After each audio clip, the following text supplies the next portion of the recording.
So here is Mon Camo, and I looked it up, and it has no specific meaning that I could find or that Google could find. So we are calling him Camo for short. This is a 10-year-old thoroughbred gelding. He's 16 two hands. He had 80 starts, which is just totally incredible.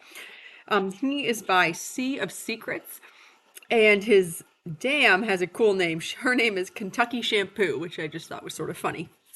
So this horse has a pretty remarkable racing history, of course, with 80 starts you're going to.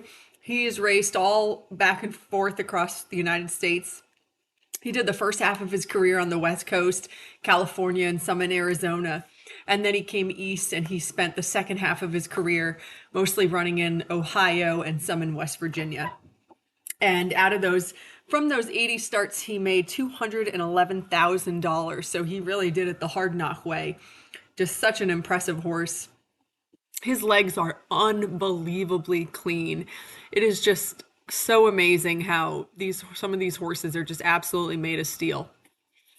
So he's been here for a few days. This is his first post-track ride.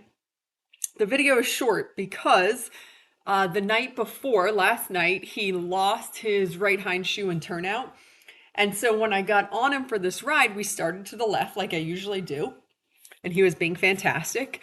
So after we went to the left for a little bit, we changed directions, went to the right. He was equally fantastic. He's very even, especially for an older horse that's run so much. And obviously he is just like super soft and light, beautiful shape, all that stuff. But anyway, nonetheless, he is a little sore on his right hind from losing the shoe last night.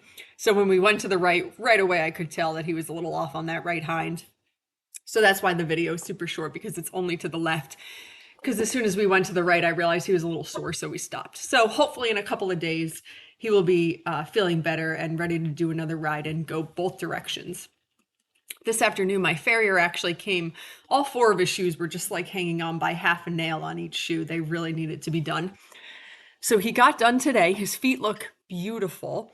If you look at his Flickr album, it's from before he got his feet done. So they look awful because the shoes are like falling off, and it looks like he's lost one of the front shoes, even though it's really on there. The foot's just so overgrown, you can't tell. But now that he's had his feet done, he really actually has really beautiful feet and they look good. But I wouldn't be surprised if it now takes him a couple of days to adjust to being barefoot behind, which is quite normal. So it is just so impressive to me when you can take an older warhorse gelding like this, hop on, and they just are so soft and light and make this unbelievable shape. These horses are just so amazing, and it makes absolutely zero business sense whatsoever to buy a 10-year-old with 80 starts. But I don't know. Sometimes you have to just go with your gut, follow your heart a little bit. I just think that this horse deserves an incredible second career. It's pretty obvious to me that he's going to last forever because he was able to do such a hard job for so long with no problems whatsoever, and his brain is fantastic. He's so goofy and fun to be around. He's very well mannered. He's just a lovely, classy horse that's been all over the place. He's got a lifetime of experience seeing a million different things. I just think he's so cool. So in the canter, he has a great canter.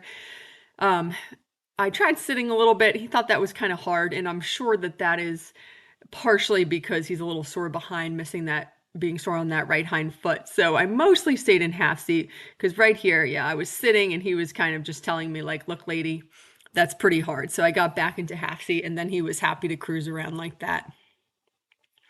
Obviously, he's built super uphill, so the canter's going to be uphill. I think next ride, so in this ride, he's just in an egg butt snaffle with a peanut. Next ride, he'll be in the Hermspringer Duo or a version of a rubber straight bar because he's just so soft and light. And I would like for him to poke out his nose a little bit more. In the trot, I feel like I got his nose out and the frame longer. In the canter, he's just a little bit too nose to chest. I'd like to lengthen that frame a little bit. I had him in the running. I usually put horses in the running for their first post-track ride just to be on the safe side. He does not need to go in a running. He won't go in the running the next time. So I think he's awesome. I think he has a really cool head too. He's just a great goofy type of horse, super professional.